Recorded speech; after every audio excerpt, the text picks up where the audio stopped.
All right. Hi, everyone. Hi. Well, thank you so much for having me. It's so nice to be here. I studied my master's degree in sociology here from 2010 to 2012. The last time I was in this room was actually for my graduation for hooding. That was 10 years ago. And over these last 10 years, I've come occasionally to say hi to friends and to mentors, but I don't think I'd been here for 3 or 4 years. So it's really nice to be here.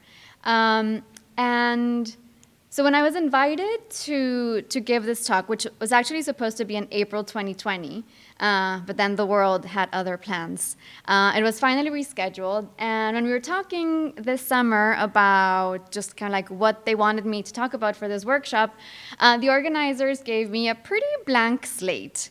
Basically, just talk about anything you want about graduate school. And I went to grad school for 8 years, so 2 years for my master's, 6 years for my PhD. So I have a lot to say about graduate school.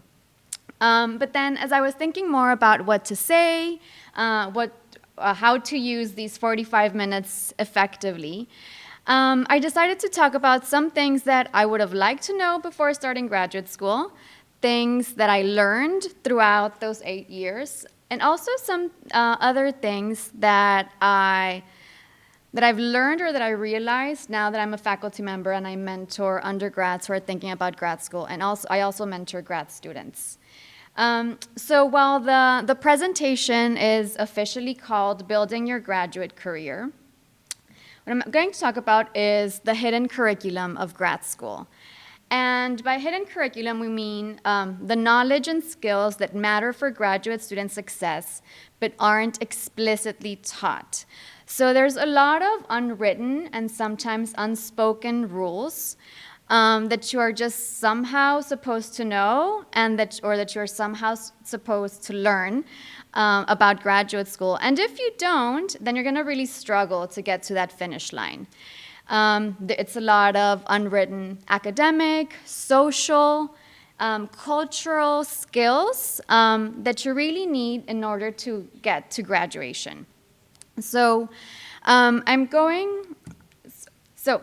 thinking about grad school and thinking about grad school curriculum, we can imagine it as an iceberg. So the top of the iceberg is really what you are that's actually listed in the curriculum, right? Things that you learn in a classroom and that will help you really become an expert in the discipline that you're studying. So you have theory, methods, lab work for people who are in STEM fields or biology, also practical applications of your discipline. And these are all the things that you have to learn so that you can get the diploma, right? But under the water, hidden, is a lot of things that we aren't explicitly taught, but that are crucial so that we can actually finish our program. So today I'm going to talk about 4 different things, and I could really spend an hour talking about each of these individual topics. So I'm just going to give an overview of these topics that I selected, and if you have questions about any of the things that I'm talking about, we'll have time for Q&A at the end. So please write them down so that you don't forget, and we can come back to them. All right, so before I go into the whole hidden curriculum and all of my tips for graduate school success, I thought I would share a little bit about my academic path. How it is that I was here 10 years ago, and then I came back, and now I'm here as a faculty member at a university in Virginia, of all places. And the reason I want to share this path, my academic trajectory with you, is to show you that it's okay to change your mind about where you want to go. It's okay to not know what you want to do. It's okay to change course or to kind of go with the flow based on opportunities that come up with you, that come up in front of you. And now that I talk a lot, I mentor a lot of undergraduate students, and when I talk to them, they feel that whatever decisions they make during their undergraduate career and before and after graduation will determine the rest of their lives. And they're freaking out, right? Because that's a lot of pressure. But the truth is, you don't have to have your life figured out once you graduate, because I know we have some students that are going to graduate soon. And you can, like I said, figure out things as you go. And as you'll see, this was really what happened to me. So I was born and raised in Nuevo Laredo. I did my undergrad at the Universidad de Monterrey. I actually started as a marketing major. That first semester, I got all A's. I was doing great in class, but I really didn't like the classes that I was taking. So then I decided to change my major to international studies. And I really loved it. I was really involved in like Model UN and doing a lot of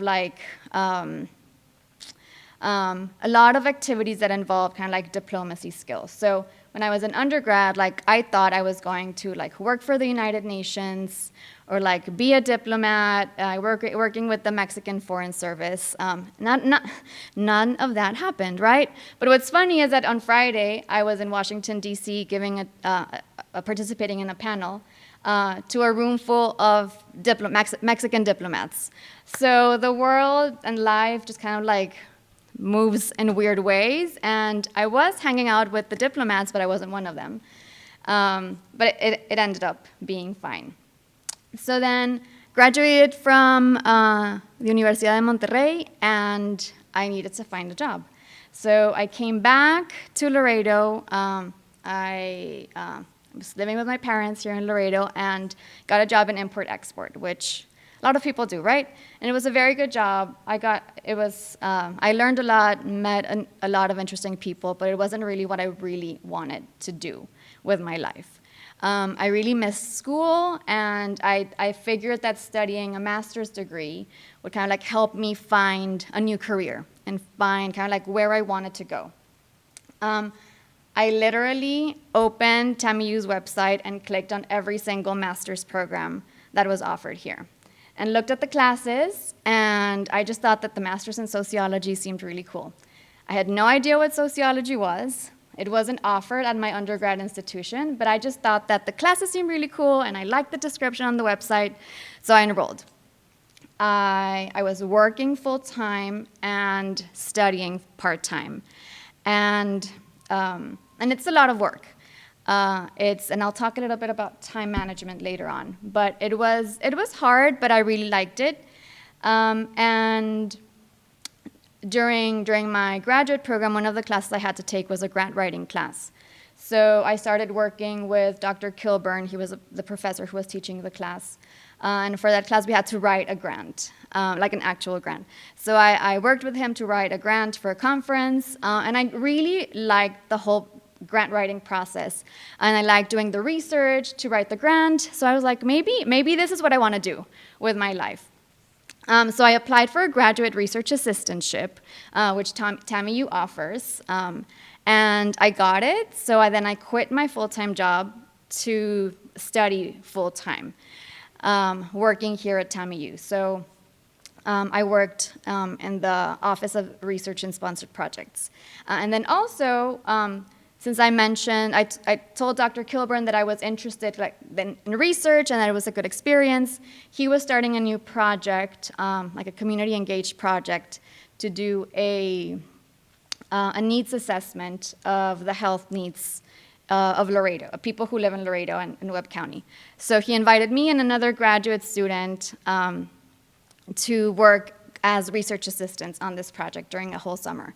And that was a great, real life experience of research, because we went to the meetings with the community partners, helped doing the surveys. I translated the surveys into Spanish.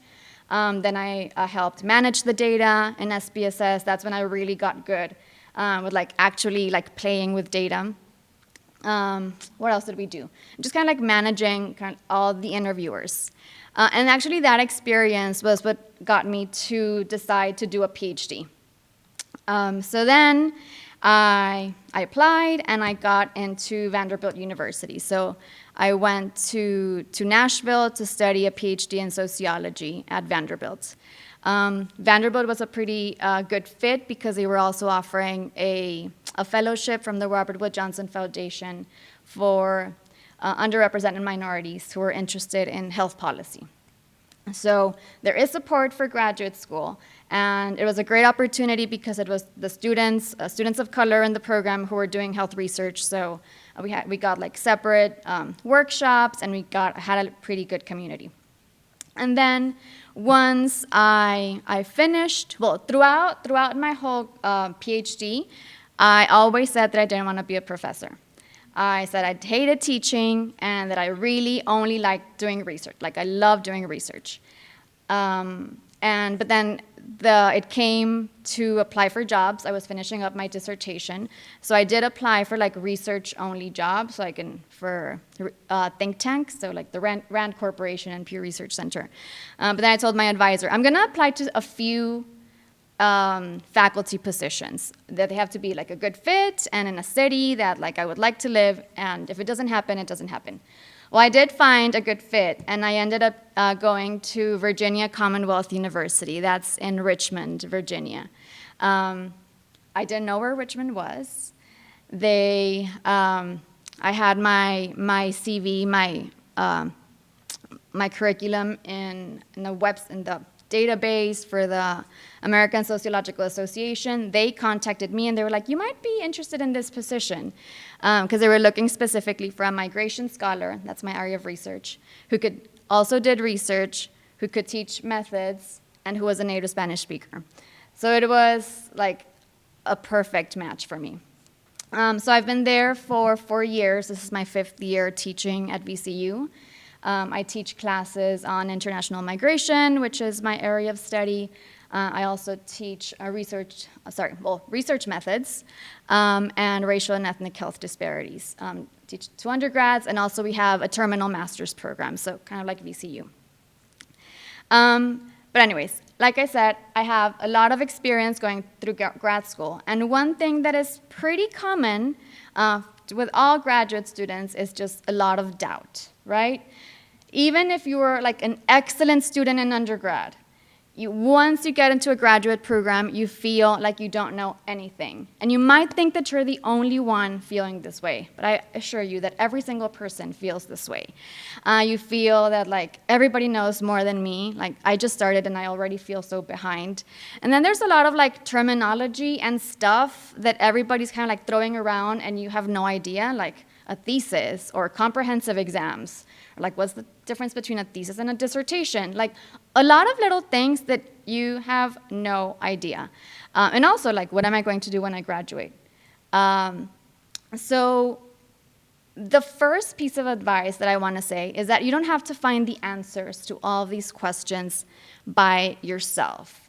That is why you need mentors, okay? So mentors have been kind of like really helpful for me throughout grad school, and even today as a faculty member, I have more senior faculty who are my mentors that help me with grant writing still, and that help me with like problems I have maybe with teaching.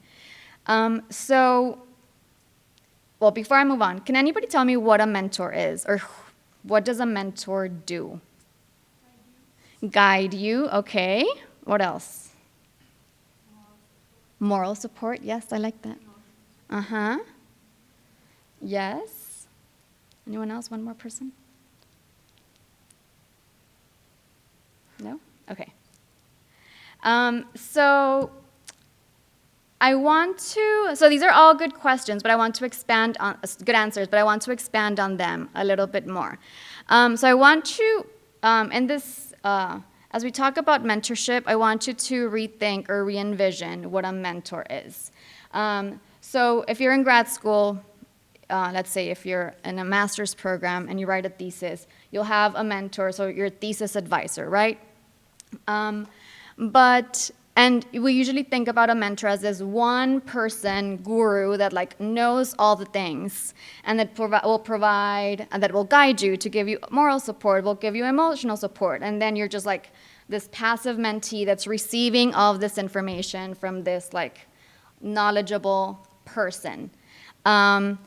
But in reality, I want you to, if you're thinking about grad school or if you're already in grad school, there's one thing you take from this talk, is to rethink mentorship, and instead of having or thinking about having one mentor, to have a team of mentors who can help with many different areas. So in this, whereas here we have the knowledgeable mentor in the middle and you're receiving all of the information from them. In this one, the arrows are going in the opposite direction. You're in the center as a grad student. And then you reach out to different people to fulfill different needs that you might have. Right? So then you might reach out to one professor who might be your methods advisor. Another person who is very knowledgeable about the topic that you're interested in for your thesis or whatever. You can have, and one person could like check off several boxes, but it is very unlikely that they'll check off all the boxes that you need. And this is not an all-inclusive list.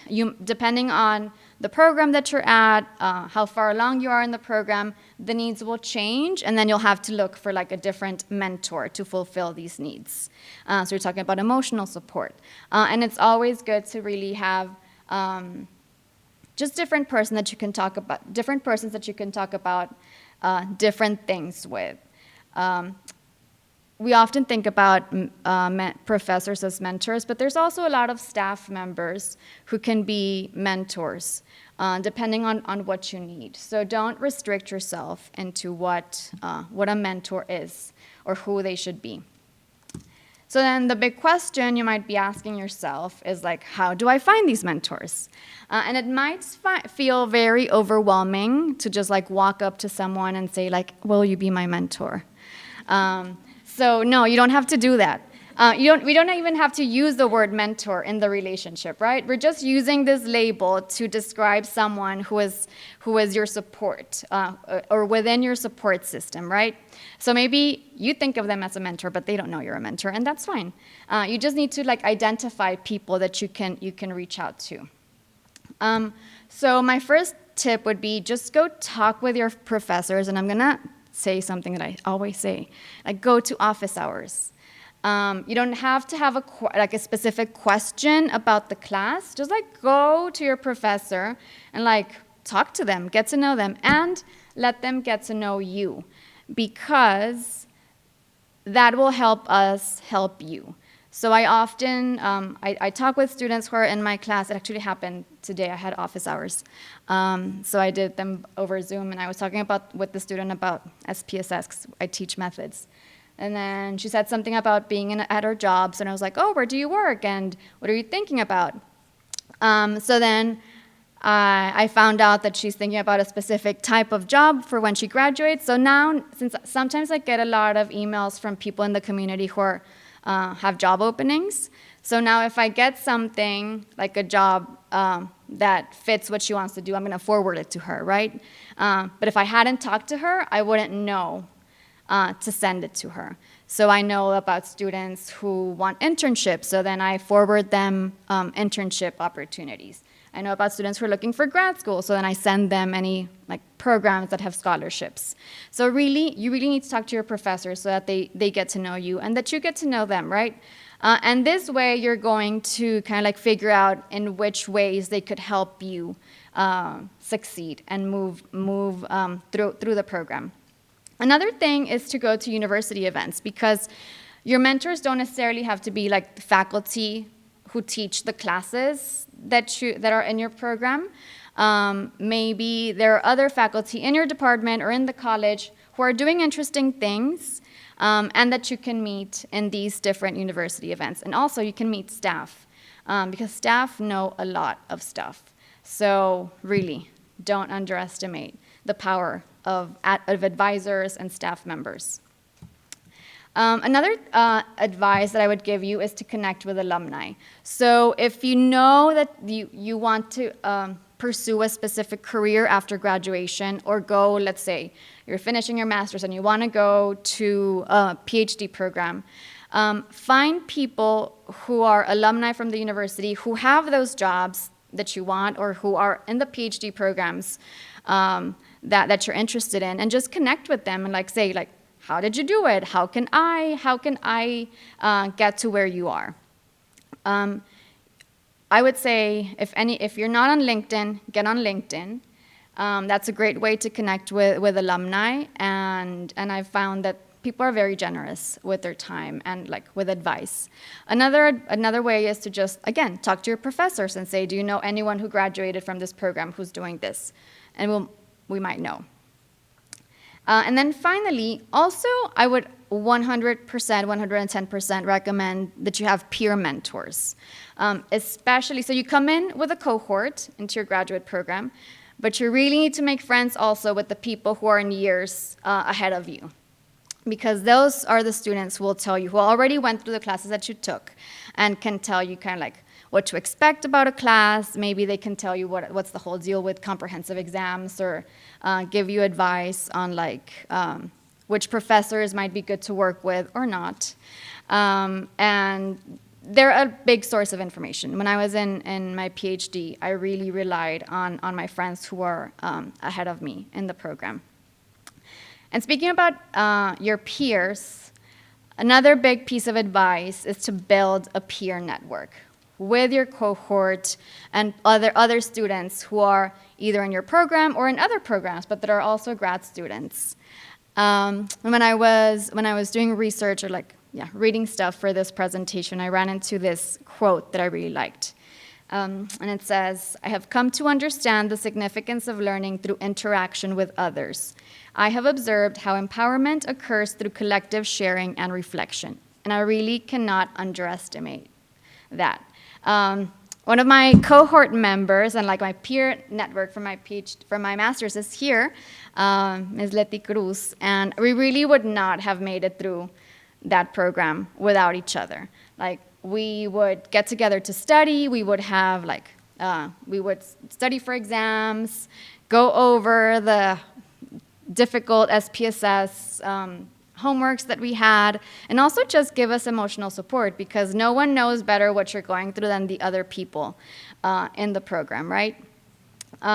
So, I mean, you don't have to be friends with everyone, but it is important to have a community, because you really cannot do it on your own, especially not without that support from other people who are who are also going through the same program or the same process as you. And also a lot of my other, the people in my peer network weren't even in sociology. But it was also nice to connect with people and talk with other people who maybe didn't know the professors and say, like, is this normal? What's happening? Or like, what advice do you have? That's one big piece of advice that I have. Another thing is to get involved in research. And this is a big one, and that I teach research methods, so this is kind of like my spiel every semester. And you might not be interested in academia, you might not be interested in being a professor and doing research for a living, but the truth of the matter is that doing research, you get marketable job skills. I mean, that is a fact. Knowing statistical programs. You don't have to know all the statistical programs that exist, but just as long as you know one and can kind of like play with the data a little bit, it's easy to like learn others if your potential employer wants you to. I have a friend who, she does have a PhD in it, but she works in industry and she hires people for her position, and she's like, I just need people who can interpret like means and write about numbers in a way that like people can understand. Or if you're like in STEM, like knowing how to use equipment.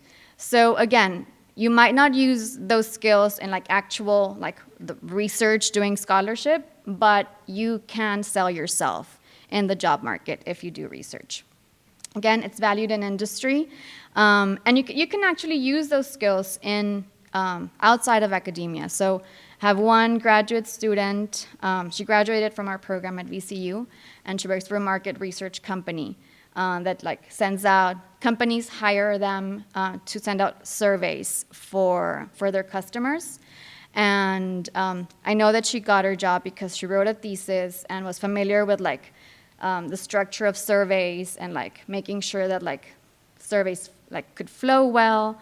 And I mean, And also we published a paper together, so I was kind of like another big plus. Even though she doesn't publish in her job, they could see that she could follow through a research program or a big project. We have another student who graduated from our program who did an undergrad in sociology, then a master's in public administration, and he works for the Department of Corrections and does like employee focus groups, like for like employee satisfaction. And he learned those skills like doing research with a professor, right? Also, if you're an undergrad or if you're a master's student and thinking about like a PhD or like going into grad school, having that research experience will make you more competitive in grad school applications. Getting into grad school can be very competitive. Like some PhD programs are very, very competitive. So you just want your application to shine. So having this research experience will really kind of like add extra points to your application. And also, I mean, just having this research experience, you can decide, like, do I really want to do this? You might say that, yeah, it's interesting, but I might much rather work in a nonprofit or work for the government or like do anything else. So it's also good to just kind of like try out new things. So then the question is, how do I get involved in research, right? I'm going to say it again, talk with your professors. A lot of the professors here at TAMIU, like they're doing research, so just like talk to them and say that you're interested in. They might not be able to hire someone right now because of whatever they're working on, but they might know of other faculty who could need a research assistant. And that's what I've done. Students come to me a lot to like ask if they can work with me, and I don't always have projects where I can get students on board, but then I'll say like, you know what, so-and-so is doing this kind of research. Let me introduce you by email. And I have students who like, I've actually started jobs with these other faculty members that I've connected them with. There's also formal research opportunities at the university. So if you want to learn about this, go talk to the people on the table out there in the back. Like you can get like an actual job being a graduate research assistant and work with a faculty member, work in different departments. There's also just like different programs that are more formal that you don't have to like talk directly to a faculty member, but they can help match you. So again, these resources are out there. And also just kind of like if you find about professors who are doing interesting jobs, I know it's weird and I know it's scary, but just send them an email. That's how I got into one of the big research projects that I did when I was at Vanderbilt. I was going through websites at Vanderbilt looking for an outside professor who could be a committee member in my comprehensive exam. And I found this anthropologist who was doing this really interesting project on Mexican immigrant women and their stress experiences. And I was like, wow, that's really interesting. So I just emailed her and I was like, I would love to learn more about what you're doing. We met, and I left that meeting with a job. And I worked with her for like 1 or 2 years doing interviews and surveys for this grant that she had. And actually, that was really important when I went on the job market. And we got several publications. So you never know. And again, it's scary, but it doesn't hurt to try. All right, this tip is a little bit more practical, but this is a lifesaver if you're in grad school. So use a citation management system, and you might not know what that is, but I'm going to tell you all about it. I give workshops to our graduate students on this, so I'm going to try to be as brief as possible. But I'll just give a little bit of a preview. So when I was in my PhD, I would save, so I would have to do all this reading for my classes, right? And then I would save the PDFs in my computer and folders, and they were all just there. And then one time, I was reading an article for one class, and I was like, I think I've read this before. So then I went through all of my different folders, and I had actually read it for another class. So I was like, there has to be a better way to organize all of these articles that I'm reading. So I found it, and actually, I went to the TAMIU library website, and they have a page that talks about this. And I don't know if TAMIU, the library, offers workshops, but if they do, yes, they do. just attend them. There's different citation management applications or software. I started using Mendeley, and I'll show you screenshots of what I'm talking about. Now I use Zotero, which is the one here. I started using it like 6 months ago. But basically, it's this software, like a repository, a library, where you store all of the articles, all of the things that you read for your research or for your classes. So it's all like in a one-stop shop. But you can also use it to annotate the articles, add notes, highlight, and I'll show you some of the functionality. So this is a screenshot of my Zotero app. I think I checked, and I have like 1,700 articles saved in this software. Started using it in 2014, and I just like could not live without it. I started with Mendeley, like I said, and then I was able to import everything into Zotero. So just to kind of like explain what this is. So like I said, it's just a repository where you just like drop in all of your different articles that you might read for a class. What I did when I was in grad school is that, well, I should have opened this. I had a folder for every class that I was taking, and I would dump there all of the readings for those classes. But then when I was doing my dissertation, I organized them into folders. I would have, so I have my dissertation folder here, and then I have subfolders for each of the chapters, and I had folders for methods.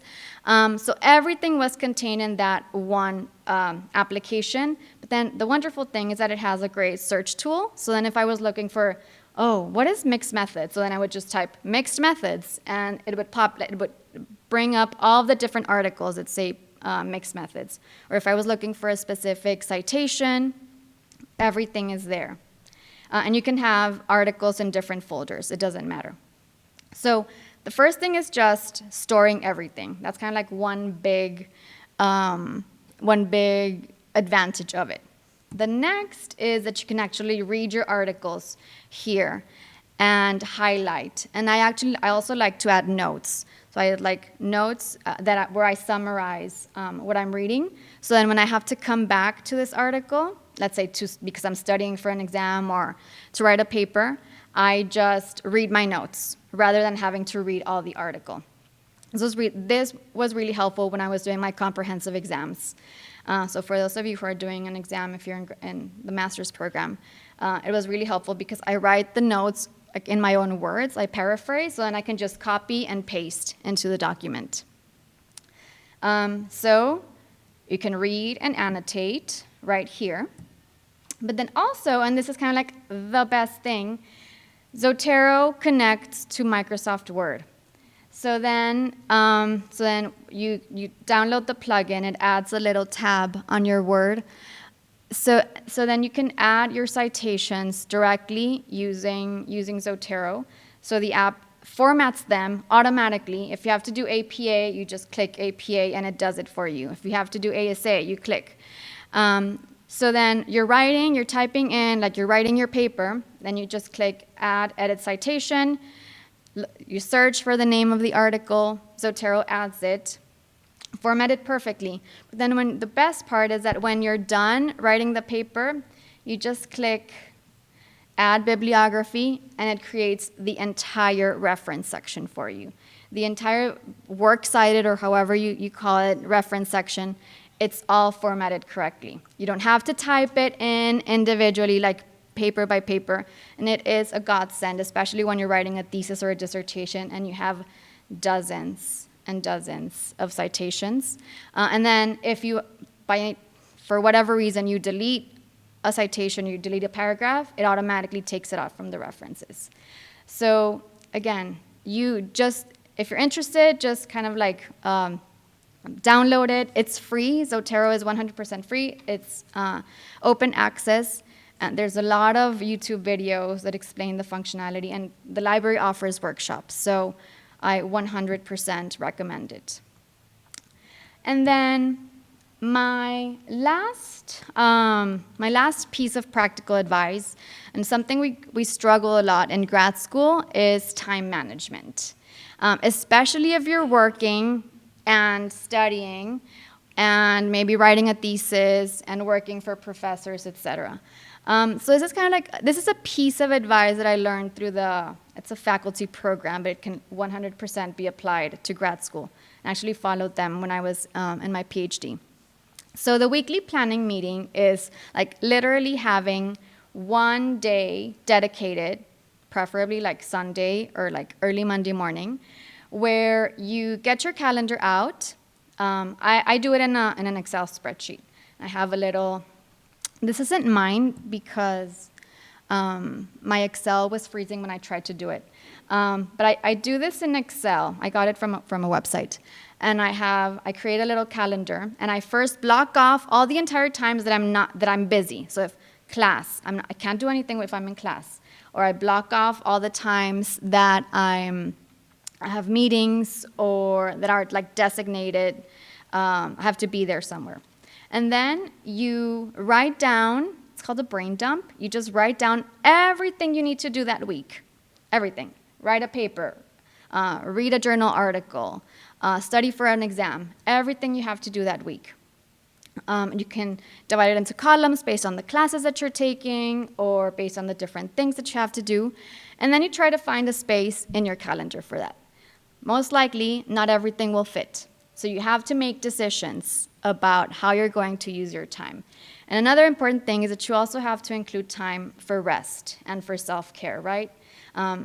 Like I said, in grad school, there's so much to do, especially and if you're working. So having a clear idea and a roadmap of what's going to happen during a week can help you make better decisions in how to use your time.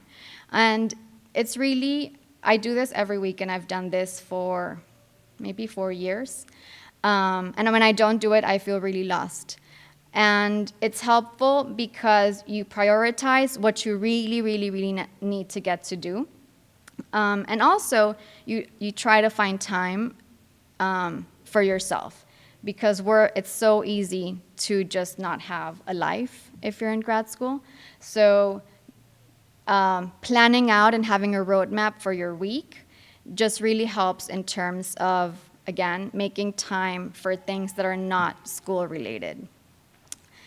I like they have it here. I also like to color code it. When I was in grad school, I mean, it changes depending on how far along in the program are, or if you have a job, or for me as a faculty member. But I like to color code things. And I also, when I was in grad school, I dedicated one entire day to one class. And then I kind of like planned out, how am I going to do this? And then another day for another class, instead of just like jumping from one thing to another. And that way I knew that after that day was done, I could not worry about that class. And here are some resources that I wanted to share. Like I said, I can't talk about everything, but let me just explain what all of these different resources are. The Professor is in. That's actually a job for people who are that's a book for people who are in a PhD and are looking for a job. So it has a lot of like job market advice. And I read it when I was looking for a job. And when I read it, I was like, I should have read this when I started grad school, because there's a lot of advice just like about writing and time management and things that I should have thought about when I started my graduate program. The author also has this website. It's called The Professor is In. It's a blog. And she also talks a lot about, like I said, how to write, how to organize your time, mentorship, and she sometimes has like guest bloggers. So I read her a lot. There's another book, and this is pretty new. She's a sociologist, A Field Guide to Grad School, Uncovering the Hidden Curriculum. And it covers a lot of things, from like choosing a graduate program all the way to like managing research, teaching, and service, like for a faculty position. It actually started as a tweet where she was like on Twitter. She asked other people on Twitter, like, what things would you have liked to know when you were in grad school? And a lot of people chimed in, and that was kind of like what inspired to actually have a book, a handbook that you can refer to. Get a Life PhD is another. She's also a sociologist, also a lot of grad school advice. Raul Pacheco, he's actually a Mexican professor, but the website is in English. Again, a lot of different advice. How to write a literature review, he has a good one about if you have to write a literature review for your classes. And just to end, it's funny that, you know how they say that like your phone listens to you. So I was preparing for this talk, and then this came up on my Facebook feed. And it says PhD completed, but it can also apply to master's program. And it's the same idea of the iceberg, right? It says the iceberg illusion. So really what people see when you graduate is the success, right? Mission accomplished. And you walk across the stage and kind of like they see that you succeeded. But what they don't see is all the things that had to happen for you to walk across that stage, right? All the things that you went through, the challenges, but also the things that you did to overcome those challenges. And I really hope that today's workshop was just like one initial information that you could get so that you can really overcome those challenges and overcome those doubts, so that you can really reach the finish line. So with that, I'm done talking, and I would love to hear from you if anybody has any questions. And also, that's my email. If you want to email me and talk about anything that you want to talk about, please, I would love, we can talk about like over Zoom or email. I would love to help you.